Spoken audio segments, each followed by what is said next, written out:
Assalamualaikum warahmatullahi wabarakatuh. Terima kasih untuk kamu yang sudah klik video ini. Kali ini kita akan bahas awal mula penyembahan berhala di Arab. Kenapa mereka bisa menyembah berhala? Siapa yang pertama kali menyembah berhala?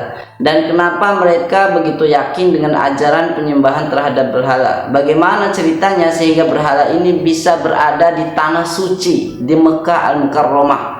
Siapa dalang di balik semua ini? Apakah ini semua karena pengaruh fanatisme atau budaya yang memang sudah ada?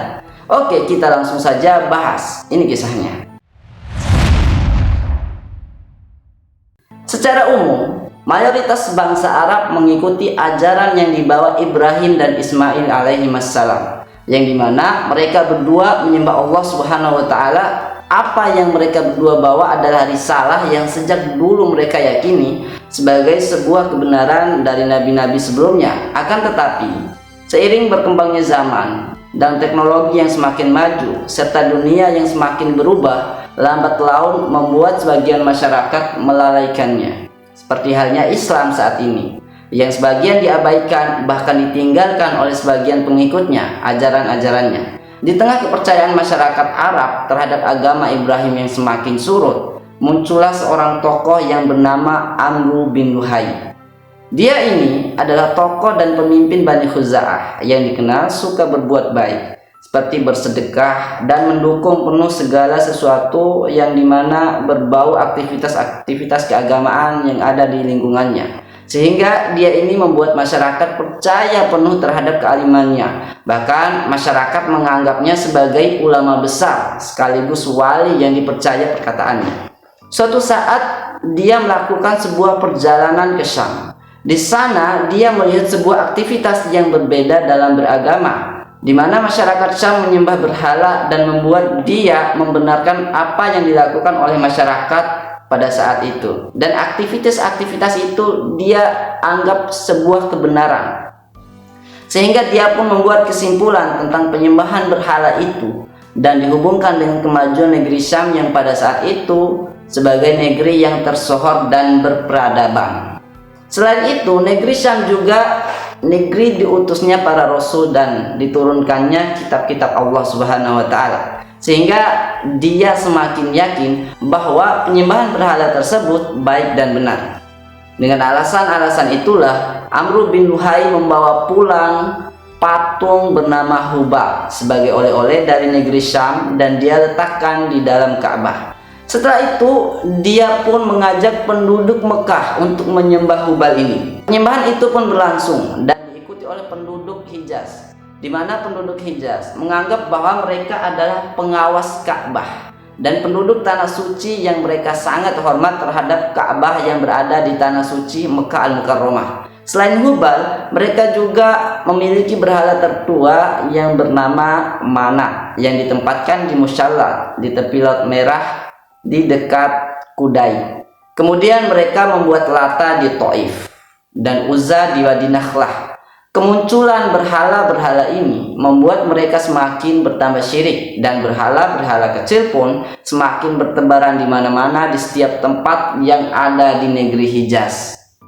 Amru bin Luhai juga memiliki pembantu dari jenis jin yang membantu dia untuk memberikan informasi-informasi tentang berhala-berhala kaum terdahulu seperti kaum Nuh alaihissalam, seperti Wad, Suwa, Yagut, Ya'uq, dan Nasr. Sehingga ia menggali kembali berhala-berhala itu yang terpendam di Jeddah dan membawanya ke Tihamah. Saat musim haji tiba, berhala-berhala yang mereka gali tadi diberikan kepada kabilah-kabilah yang datang untuk menunaikan ibadah haji di Mekah. Sehingga berhala-berhala itu kembali ke tempat asal masing-masing. Dan setiap kabilah di setiap rumah hampir bisa dipastikan ada berhalanya. Selain itu, Masjidil Haram juga mereka penuhi dengan berhala-berhala dan patung yang mereka buat. Sehingga pada saat Rasulullah SAW nanti ketika menaklukkan Mekah, beliau membakar semua berhala yang berjumlah 360 buah itu. Menurut mereka, penyembahan berhala yang mereka lakukan itu hanyalah sebatas wasilah. Perhatikan kata-katanya, agar mendekatkan mereka pada Allah. Karena bagi mereka, nggak pantas untuk memohon langsung kepada Allah Subhanahu wa Ta'ala, sebab mereka merasa dirinya hina dan penuh dosa. Maka yang paling layak menyampaikan permohonan mereka kepada Tuhannya adalah berhala-berhala tadi, berhala yang mereka buat seperti Lata, Uzza, Manat, dan Hubal. Sehingga disebutkan di dalam Al-Quran kalau mereka itu menyembah berhala hanya untuk mendekatkan diri mereka kepada Tuhannya. Dalam tradisinya, orang-orang mengira berhala-berhala yang diciptakan Amr bin Luhai ini merupakan sesuatu yang baru dan baik, dan tidak mengubah agama Ibrahim yang mereka yakini selama ini sedikit pun. Artinya mereka meyakini betul apa yang dibawa oleh Amr bin Luhai ini, sebab mereka sudah termakan oleh kata-kata doktrin yang menghasut mereka bahwa penyembahan itu hanyalah sarana untuk mendekatkan diri mereka kepada Tuhannya. Secara mendasar, Amr bin Luhai membawa Hubal dari Syam bertujuan untuk meniru kehidupan orang-orang yang sudah maju dan berperadaban yang ada di negeri Syam. Akan tetapi dia hanya membawa sistem kepercayaan yang menyesatkan para pengikutnya. Mau mereka menyembah seberapa banyak pun berhala yang dibuat oleh Amr bin Luhai, itu tidak akan membawa perubahan dalam hidup mereka. Yang ada malah membuat masyarakatnya semakin terbelakang dan jauh dari peradaban modern. Sebab ritual penyembahan mereka terhadap berhala menandakan betapa tidak berakalnya mereka menuruti keegoisan mereka dalam mengikuti Amr bin Luhai sebagai bentuk fanatismenya.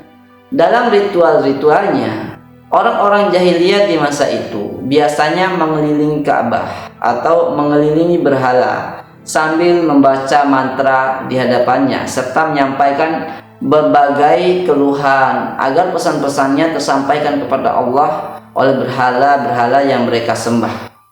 Bayangkan, sebuah patung yang tidak tahu apa-apa bahkan dibuat oleh mereka sendiri, mereka yakini bisa menyampaikan pesan-pesan mereka kepada Tuhannya. Di musim haji, mereka juga tawaf dan sujud pada berhala, memberikan berbagai sesajen yang dikhususkan untuk berhala mereka, berkorban dan berbagai ritual-ritual yang berkaitan dengan berhala yang mereka sembah. Jadi semua itu mereka lakukan agar mendekatkan mereka kepada Tuhannya.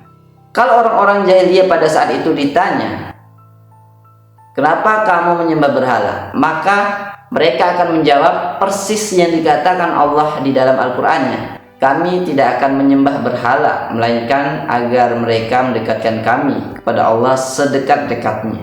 Mereka yakini bahwa Allah itu yang memberikan rezeki, yang memberikan kehidupan, yang memfasilitasi mereka. Tetapi itu semua mental karena mereka yakin bahwa mereka itu tidak pantas untuk minta langsung kepada Tuhannya. Lebih baik mereka minta kepada Lata, Uzza, Manat, dan Hubal agar pesan-pesan mereka sampai kepada Allah Subhanahu wa Ta'ala. Itu dia sejarah singkat tentang awal mula penyembahan berhala sampai saat ini masih dilestarikan di beberapa negara dan bangsa. Itulah alasannya kenapa kita jangan terlalu cinta terhadap sesuatu dan jangan juga terlalu benci terhadap sesuatu. Karena kecintaan kita akan membuat kita buta dan kebencian kita akan membuat kita lupa akan kebaikan seseorang. Artinya, cintailah sesuatu sewajarnya saja.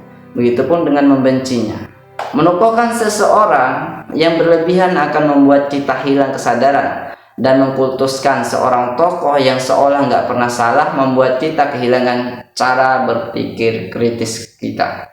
Jadi otak kita akan tumpul, kita akan berpikir bahwa apa yang dia katakan benar, apa yang dia lakukan benar, sehingga kita membenarkan semua perbuatan tingkah laku dia. Kita belajar dari kisah Amr bin Luhai ini, tokoh yang baik, ramah, sopan santun, bijaksana, berwibawa, banyak harta, dermawan, alim, sehingga orang-orang mencintainya, mengagungkannya.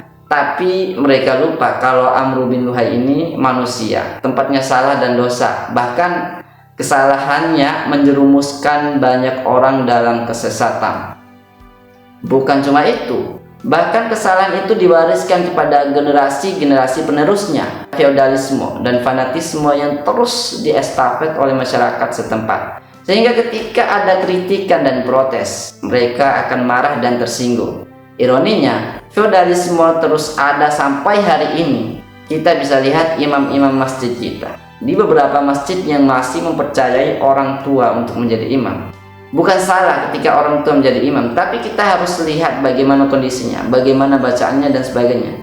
Ada yang harus kita nilai, karena usianya lebih tua, padahal bacaannya nggak fasih, makhrajnya nggak jelas, bahkan suaranya tidak terdengar jelas, apalagi iramanya. Seperti juga fanatisme yang terjadi pada masyarakat yang percaya sekali pada gus, kiai atau ustadz tertentu.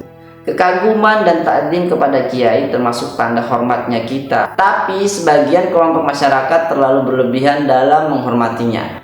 Ada satu masyarakat yang saya lihat langsung pada sebuah acara istighosah dan juga haul, di mana setelah acara tersebut selesai, mereka berjalan merangkak menuju kiai itu lalu sungkeman, cium tangan. Dari orang tua sepuh sampai anak muda berjalan seperti itu hanya untuk mencium tangan kiai yang mereka sanjung-sanjung. Bahkan itu bercampur bau, laki, perempuan, tua dan muda melakukan hal yang sama. Begitu juga fenomena fanatisme terhadap kelompoknya membuat mereka merasa benar terhadap kelompoknya, sementara yang lain tidak.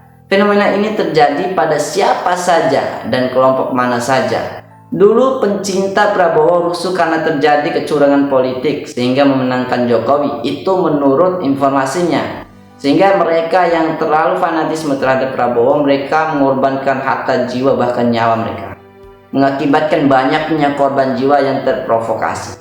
Sebaliknya bagi pencinta Jokowi, sebesar apapun kesalahan Jokowi di depan mata, mereka nggak akan mengkritiknya.